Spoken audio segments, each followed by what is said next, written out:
Thanks very much, Indira, for that, and thank you for all the work today and helping the flow of what has been occurring.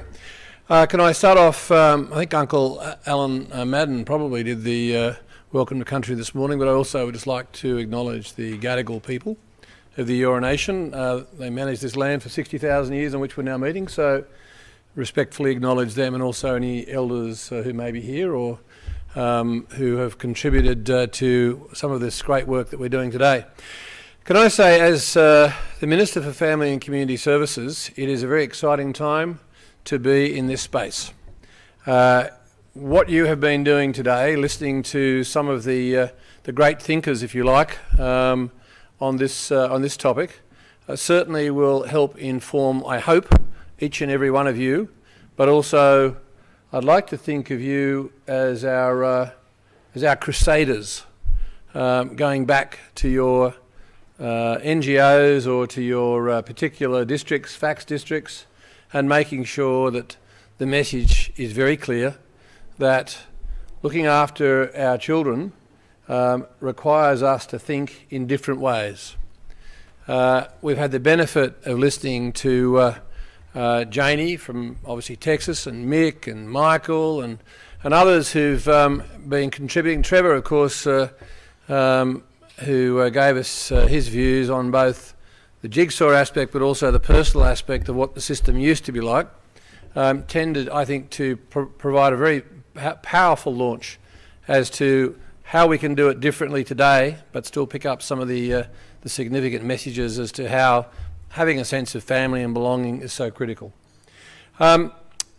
Last year when I became Minister, I had the great pleasure of attending two forums. One was the out-of-home care forum and the other was the adoption forum.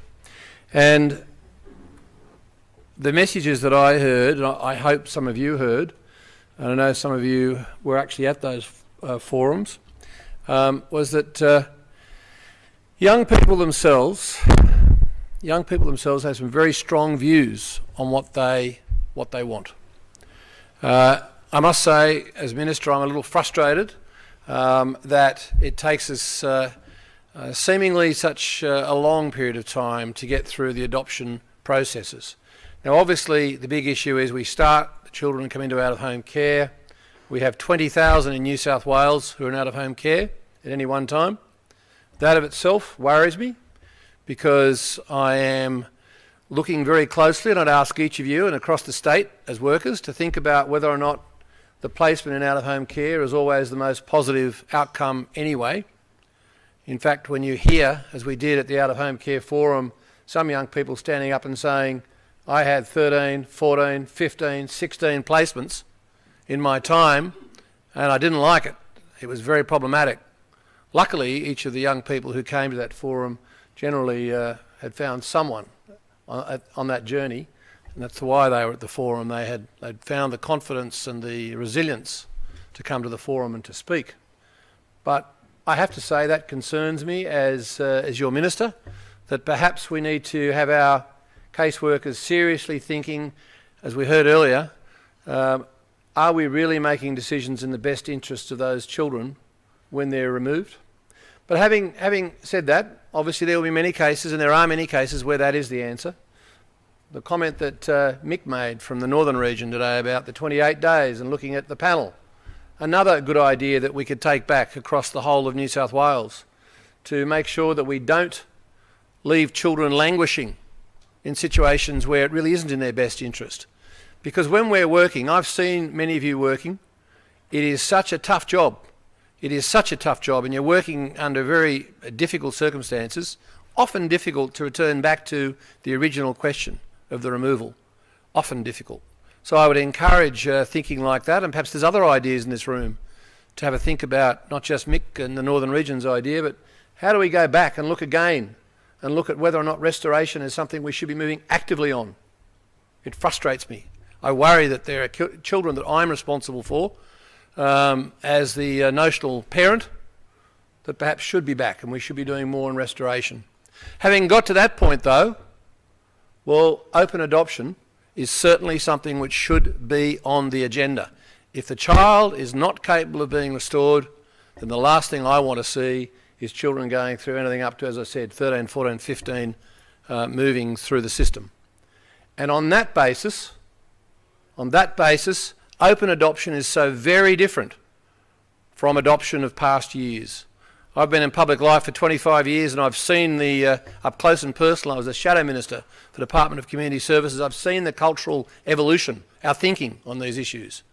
We are at the point where open adoption can work really well if we understand and drive what open adoption can be.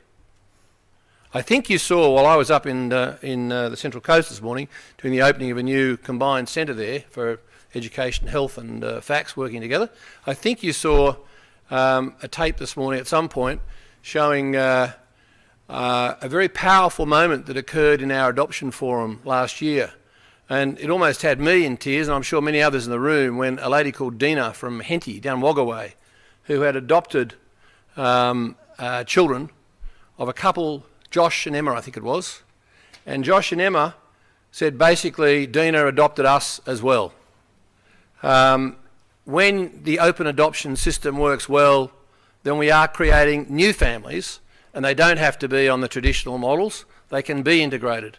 And again, as Minister, I've sat with people who have complained to me about adoptions and saying that, we shouldn't have to be subject to the form of the biological parents' involvement. Well, yes, actually, unless there's some really good reasons that are not in the interest of the child, yes, you should. Yes, you should. And as workers, yes, you should. Yes, you should tell them that that's part of the process, because it's in the interest of the child. The child doesn't lose his identity, his past history, by simply moving into an open adoption process. Now, I don't want to preach to you because you're the experts. I'm just the passionate one, I guess.